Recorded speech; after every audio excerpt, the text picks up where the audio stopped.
Cavaleiro do Dragão Neia. Nazarick.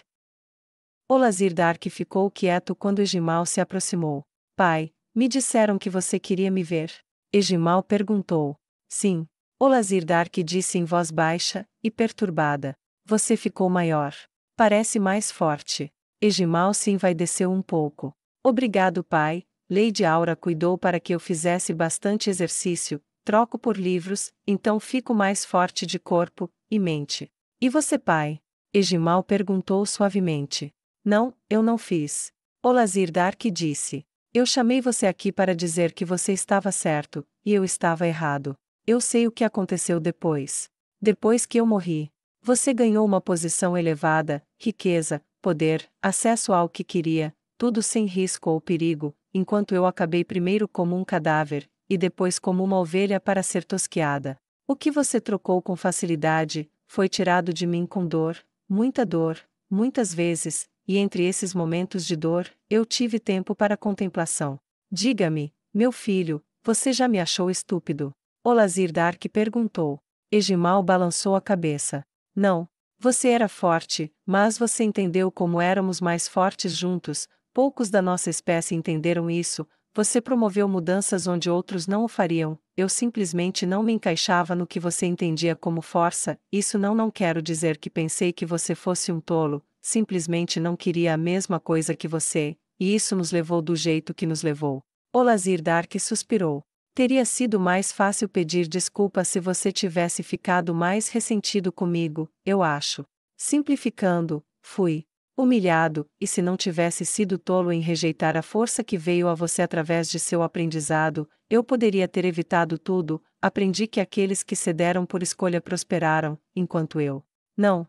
Mas eles me ofereceram minha chance de redenção. Vou servir em sua guerra, e através de serviço, me libertarei da dor, e terei uma vida melhor servindo por escolha, e supervisionarei nosso povo novamente como um ser muito mais sábio do que era antes.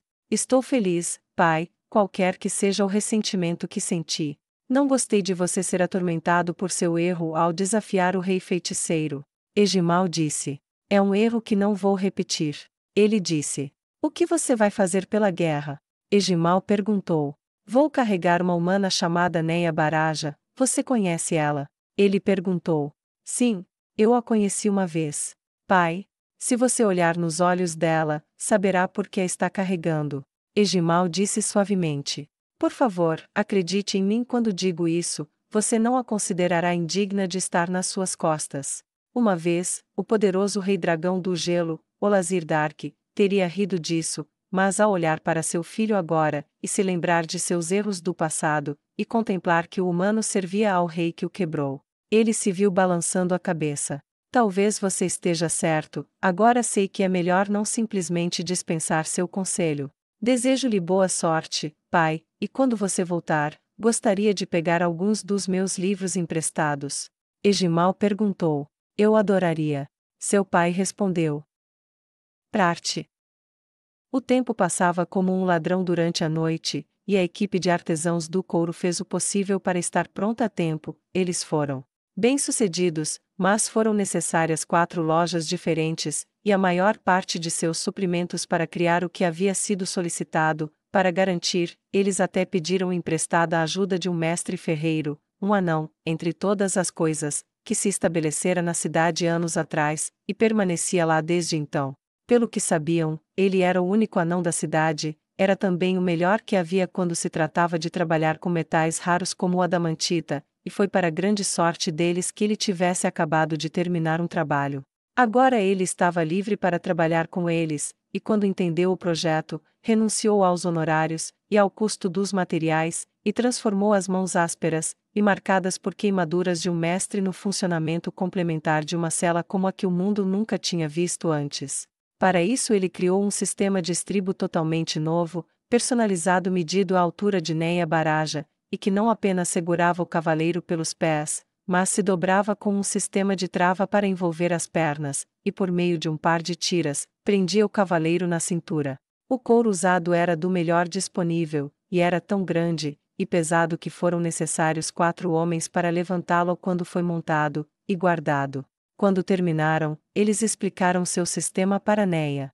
Sim, essa coisa vai segurar você rapidamente em um vento de furacão. O ferreiro anão disse. Este sistema prenderá suas pernas para o lado, e a partir daí você terá essas duas tiras simples que se unem como as pontas de um cinto bem no assento. Dessa forma você poderá se movimentar livremente no corpo, enquanto suas pernas não estão apenas protegidas de sair, mas também protegidas de qualquer ataque à distância. Ele disse, acariciando a barba com orgulho. Notável. Neia disse. Que metal é esse? É realmente adamantita. É o segundo melhor metal com o qual já tive o privilégio de trabalhar, mas o primeiro melhor. Bem, ainda não consegui, então terá que servir. Ele disse. Os artesãos do couro apresentaram seu trabalho a seguir. Como você é uma arqueira, e precisará de flechas adicionais, transformamos a própria sela em uma aljava, você tem esses transportadores. Ele tocou a mão nos longos cilindros arredondados que estavam presos em ambos os lados da sela, duas na frente de ambos os lados, e duas correspondentes na parte traseira. Cada uma delas conterá 25 flechas, mais ou menos. Agora, posso ver uma de suas flechas? Ele perguntou. Ela olhou para ele com curiosidade, mas tirou uma da aljava, e entregou a ele. Ele enfiou no cilindro, e girou. Tente puxar. Ele disse. Ela estendeu a mão casualmente, e deu um leve puxão. Ela não se moveu. Ela puxou novamente, segurou rápido. Ah, por favor, explique por que minha flecha está presa. Ela disse em uma confusão educada. Ele sorriu. Não está. Está segura.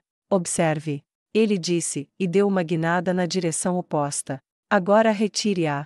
Ele disse, e gesticulou de volta para ela. Ela estendeu a mão, e puxou-o com facilidade. Eles sorriam como os gatos que comeram os canários. Como os dragões podem girar de cabeça para baixo, percebemos que isso faria com que as flechas que você está carregando se espalhassem e caíssem no campo de batalha abaixo, então fizemos isso para que elas girassem no lugar na parte inferior, e não saíssem. A menos que sejam torcidos da mesma maneira, eles giram no sentido horário em ambos os lados para um desenho suave. Os artesãos estavam claramente muito orgulhosos de si próprios, enfeitavam-se como galos, e na perspectiva dela, tinham todo o direito de o fazer. Além disso, embora seu projeto especificasse um segundo assento, descobrimos que, com base nas dimensões esperadas, não poderíamos criar facilmente uma cela para envolver da mesma maneira, então, em vez disso, criamos uma cela articulada, que se conecta a outra via essas tiras na parte de trás, e são mantidas seguras sob as pernas. Entrelaçamos o couro com fios de adamantita para garantir que ele não pudesse ser simplesmente cortado por um tiro desviado, mesmo que o couro desfie, ou seja, atingido, ele irá segurar firme, embora aquele que você está montando possa se irritar um pouco pelo resto do dia.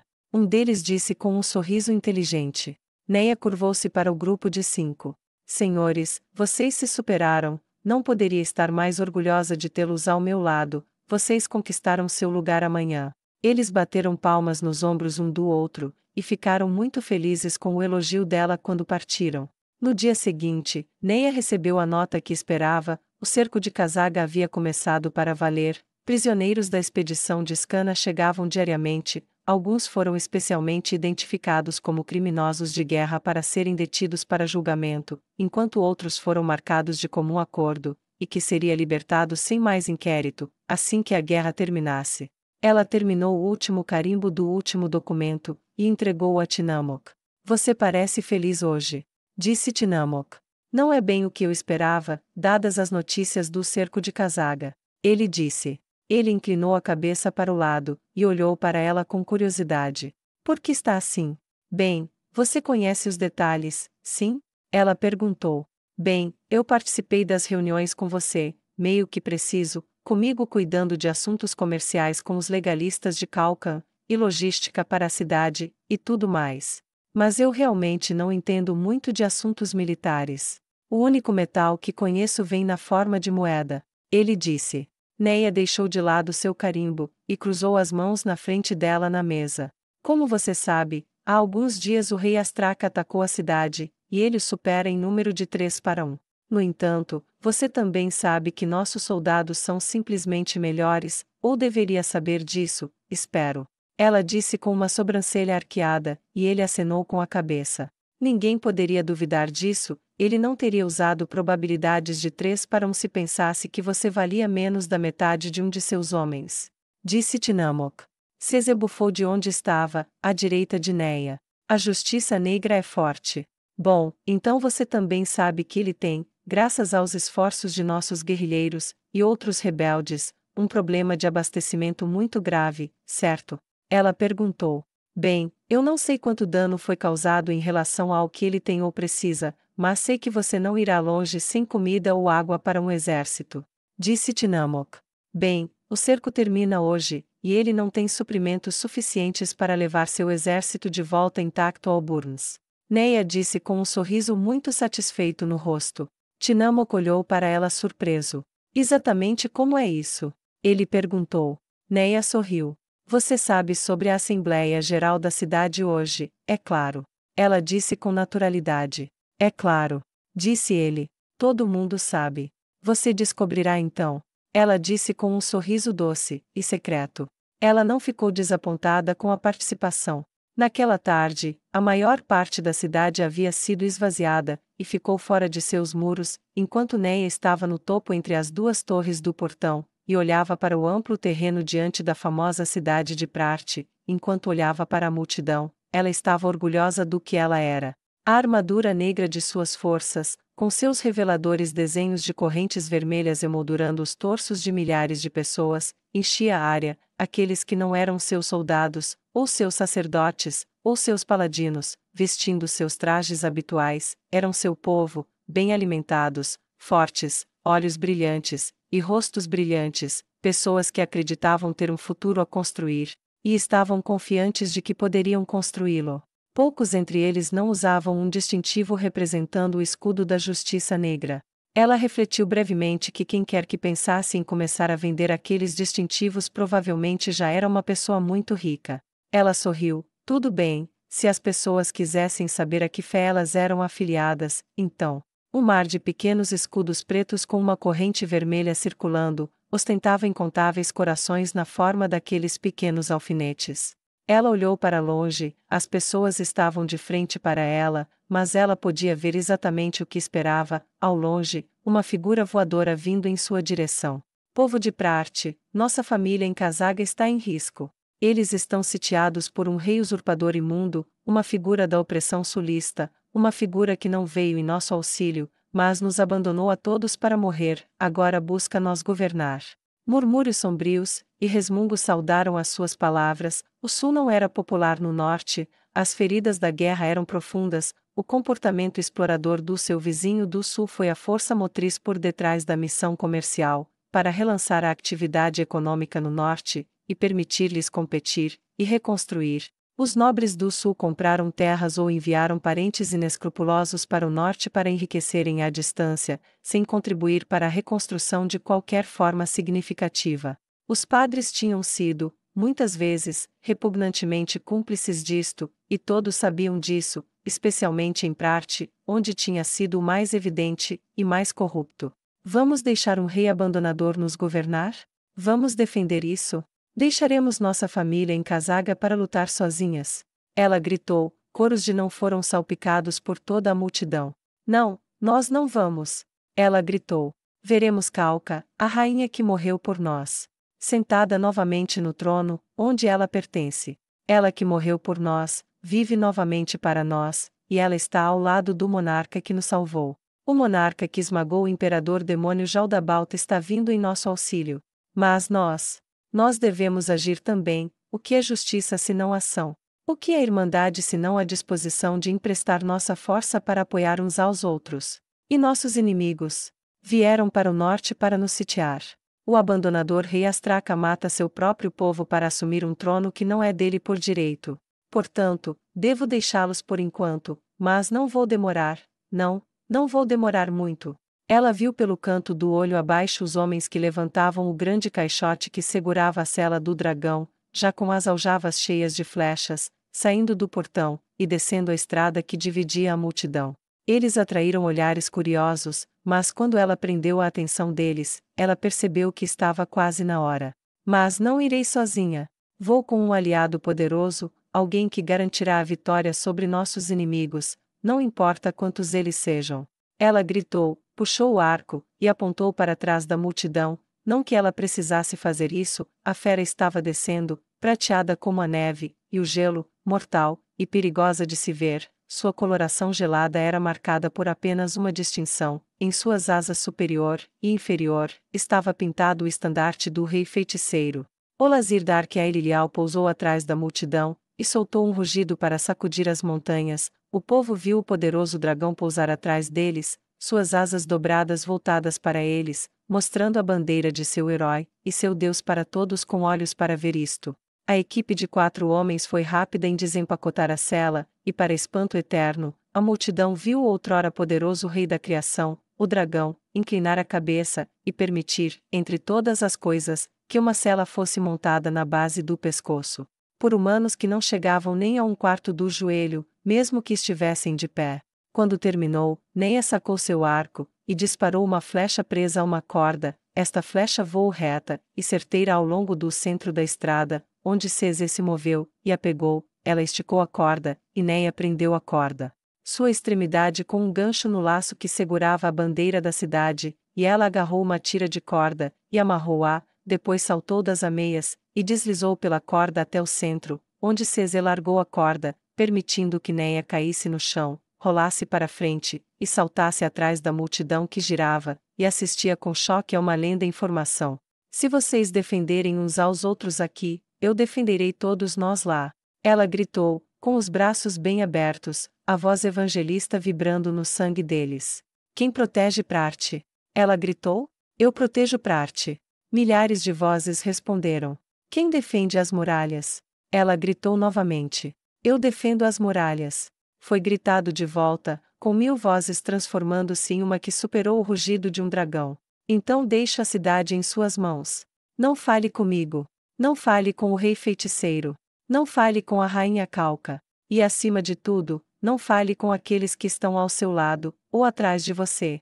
Ela gritou, e espadas, e punhos, e arcos, e lanças foram erguidos em aplausos estrondosos, e ela correu de onde estava, e pulou na cela. Ela rapidamente prendeu as pernas nos estribos modificados, e amarrou-se, com César sentando atrás dela. Ela desembainhou a espada, e ergueu-a no ar.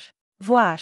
Ela gritou, e com um chamado em resposta, o antigo rei dos dragões de gelo rugiu, e bateu as asas, e se ergueu no ar, sua cauda enrolada atrás dele, as árvores curvadas ao bater de suas asas, e mais de alguns infelizes camponeses perderam seus chapéus para sempre naquele dia, quando foram explodidos do alto de suas cabeças para lugares desconhecidos. Muitos grandes poetas e bardos comentaram sobre o poder e a ferocidade dos dragões, mas em todas as histórias já contadas, o que muitas vezes se perde é a graciosidade, a beleza da criatura em voo. Ela nasceu para os céus tão certamente quanto era seu hálito místico, e voava pelo ar com a graça e a facilidade com que um peixe nadava, jogava água, ou um cavalo galopava pelas planícies abertas. Seu corpo era um testemunho de sua natureza enquanto era mantido no alto, deslizando em majestosas asas que colocam os melhores trajes de todos os reis da terra, exceto um, para vergonha, como se esses reis estivessem vestidos com trapos de mendigos imundos na rua.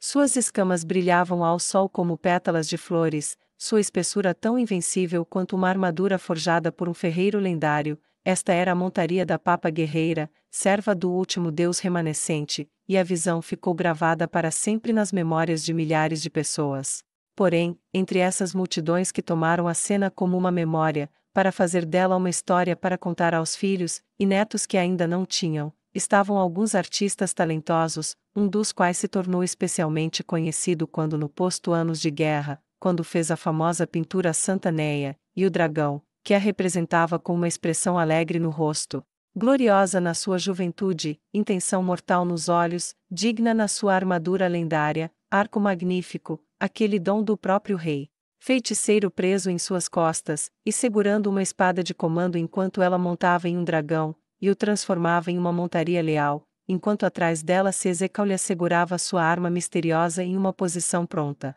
Neia, em seus últimos anos, comentaria que aquele momento foi um dos 5 mais marcantes de sua vida.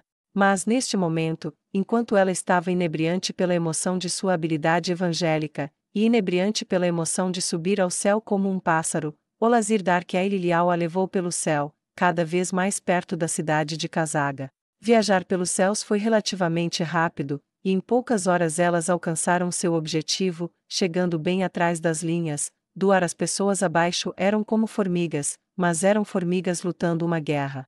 Ela viu as torres de cerco nas muralhas, viu o ariete batendo nos portões, os corpos jaziam como pontos imóveis espalhados pelo lado de fora. Estava claro que as muralhas não haviam caído, a justiça negra estava cobrando um preço mortal. No entanto, o rei Astraca era, quaisquer que fossem os seus defeitos, um comandante capaz e perigoso, era criterioso no uso dos seus soldados, e tinha claramente mantido o controle do fogo, e a superioridade como prioridade. Não estava a gastar as vidas dos seus homens como moedas de 1 centavo, flechas cobriam seu avanço, e eles usaram seus números para forçar os servos de armadura negra do rei feiticeiro a se espalharem, e cada soldado da Ordem de Neia que morreu, foi uma diminuição maior na eficácia do combate do que foi para o rei Astraca perder um dos seus. Você está pronta, Cezê? Neia gritou atrás dela, o vento estava frio e forte, mas não parecia incomodar o servo de Ainz ou Algon. Ela ergueu a arma para a posição de tiro em resposta. Eu darei o primeiro tiro, então você me segue. Olazir Dark, vá direto para eles, cause terror nos corações de todos os falsos reis que ecoarão por 1000 anos em mitos e lendas. Neia gritou. E quando eu atirar, quero que você ruja, esfrie o sangue deles antes de quebrarmos suas almas. Ela gritou. Não houve resposta, não houve nenhuma necessidade. Neia ergueu seu arco, ela o puxou para trás enquanto preparava uma flecha. Ela respirou fundo, e colocou seu próprio poder em uma arma que já era poderosa sem ela, e quando exalou, deixou a flecha cair de seus dedos enquanto a corda vibrava para frente, e mudava o mundo para sempre. A flecha brilhante e imbuída de poder atingiu uma torre de cerco que se movia em direção às muralhas, e explodiu em chamas. Enquanto aquela flecha voava, outra já estava atrás dela, e ela atingiu uma torre que já estava nas muralhas. Suas flechas voaram como se fossem feitas de sua posição, e quando a sexta flecha estava em voo, Olazir Dark Aililial mostrou ao rei Astraca o poder do rugido de um dragão. Ele ecoou de sua boca terrível e escancarada para as muralhas da cidade, e de volta, e Neia guiou com as pernas como faria com um cavalo, enviando-o em uma curva que deu a Cezê oportunidades fáceis de atirar, e mostrou à cidade a bandeira do rei feiticeiro pintada no topo das asas do dragão quando por sua vez o inclinou, quase verticalmente. A arma de Cezê teve um impacto mortal, e os alvos eram abundantes, mas o sopro gelado do dragão foi um fluxo de morte. Os aplausos no topo das muralhas enquanto os inimigos que estavam sobre elas se voltavam para recuar eram exultantes e ferozes, e o rei Astraca viu-se preso entre um dragão e uma muralha da cidade. O que por sua vez, nos muitos anos seguintes, se tornaria uma expressão popular, dizer: estou preso entre um dragão e uma parede. Era usado para dizer que alguém estava em uma situação impossível. As flechas brilhantes vieram dela uma após a outra, derrubando soldados como moscas enquanto o hálito gelado saía, e eliminava quaisquer inimigos restantes das muralhas da cidade. A enorme estrutura do antigo rei dragão era um terror por si só, mesmo sem o grito de pesadelo que foi seu rugido estrondoso. Recuperando posições ao longo das muralhas, os soldados da Justiça Negra usaram seus arcos, e miraram em qualquer posição enfraquecida que não fosse atingida pela geada do dragão. Não havia uma escada que não tivesse sido empurrada para o chão, nem havia uma torre de cerco que não estava queimando. O ariete nos portões foi totalmente abandonado, e uma equipe de soldados da Justiça Negra de raciocínio rápido começou a empurrá-lo para abrir o portão para a saída.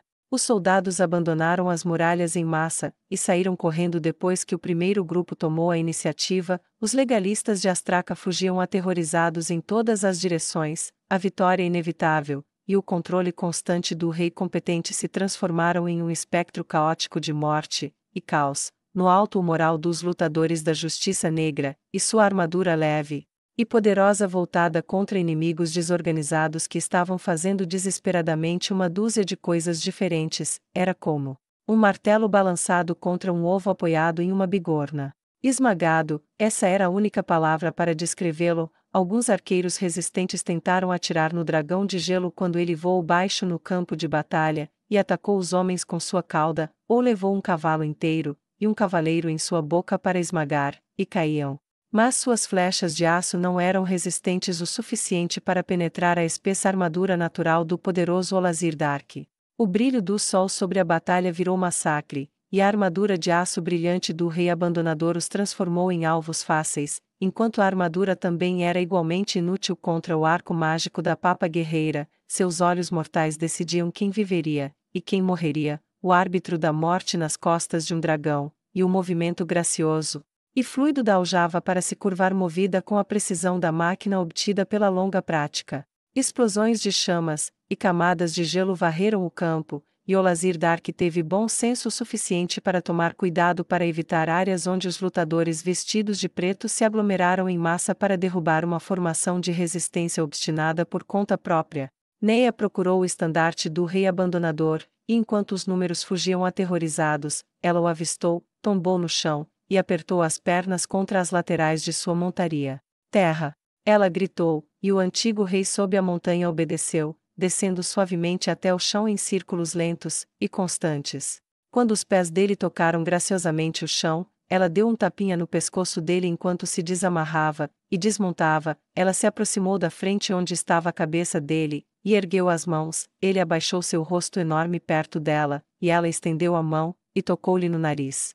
Foi então que ele viu os olhos dela. Neles ele viu uma espiral interminável de morte e tortura, demônios gritando e se debatendo, uma escuridão e um poço de poder que fazia o feroz rei Quagou parecer uma criança chorona, e ele entendeu as palavras de seu filho. Aos olhos da papa, o dragão de gelo sentiu-se congelado, até que falou com uma gentileza inesperada. Obrigada. Ela disse. Você prestou um grande serviço hoje, e nem eu nem esta cidade esqueceremos disso. O dragão assentiu com certa relutância, feliz por não ser seu inimigo, e Neia se aproximou da bandeira caída enquanto Cezê desmontava, e se juntava a ela. Membros da unidade defensora da Justiça Negra se aproximaram no momento em que ela o pegava. Ela o segurou no alto, e acenou como prêmio de vitória. O rei abandonador abandonou o cerco. Vitória! Vitória! Vitória!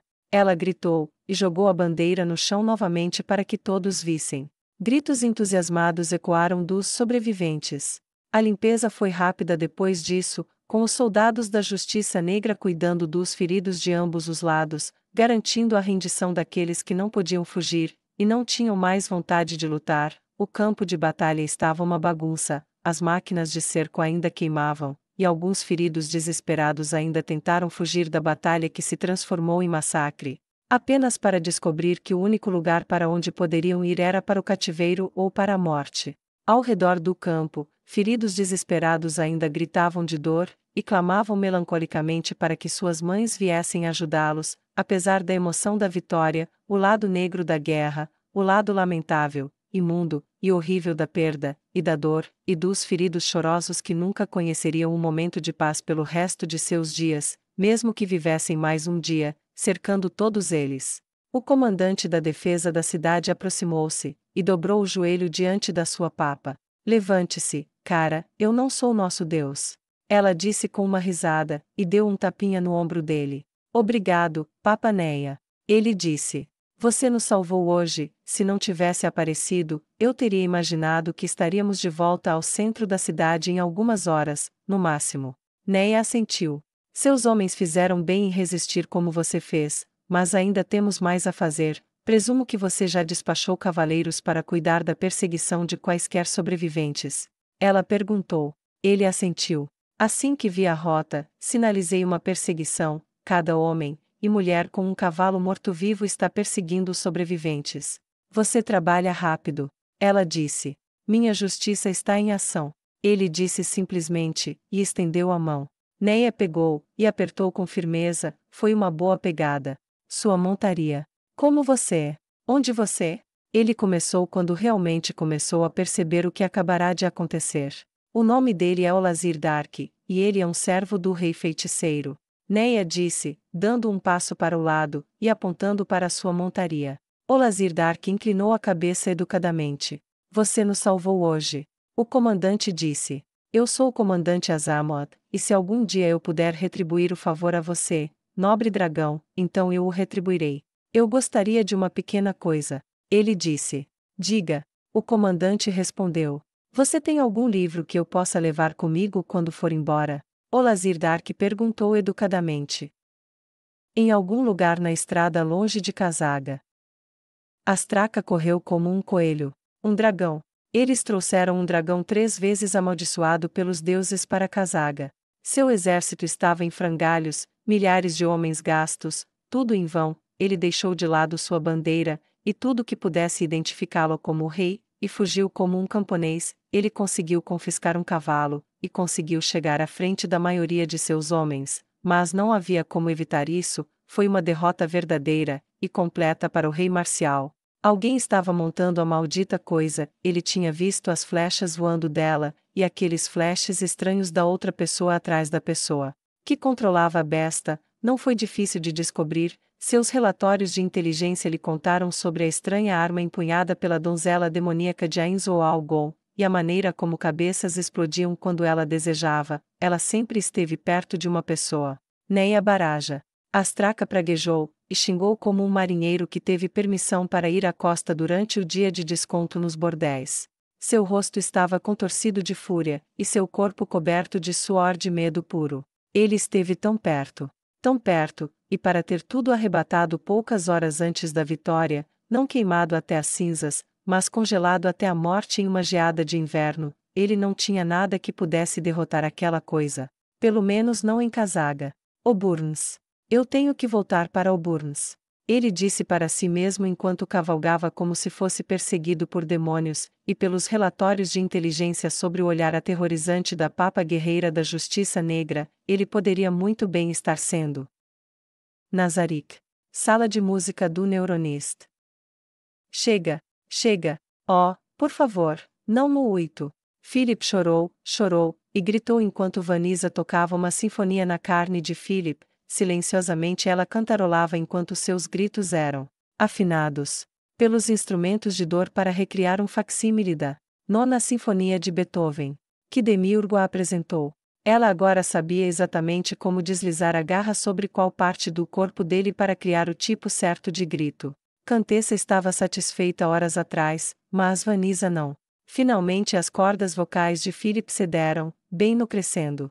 Seus soluços eram patéticos, mas aos olhos sádicos da fúria não havia piedade. Foi só quando ela retornou à sua forma humana, quando a capacidade de gritar dele foi quebrada, que ela o deixou descansar enquanto ele estava pendurado nu na parede. Ela sentou-se numa cadeira a poucos metros de distância, uma linda camponesa como era antes de ela mesma ser transformada, e simplesmente o observou, e esperou. Mais cedo ou mais tarde, ele falaria novamente. Ela tinha certeza disso, mesmo se ele não conseguisse gritar direito por um tempo. Primeiro ele tentou insultá-la, chamando-a de mulher estúpida, chamando-a de fraca, chamando-a de prostituta. Então ele tentou ameaçá-la, dizendo que iria estripá-la, que iria vendê-la como escrava para um bordel, que faria coisas terríveis com ela, e ela simplesmente sentou, e ouviu. Seu status de camponesa, antigo humano em vigor, ele parecia muito estúpido para perceber com o que estava lidando, talvez porque tivesse desmaiado durante a última sessão de tortura. Quando acordou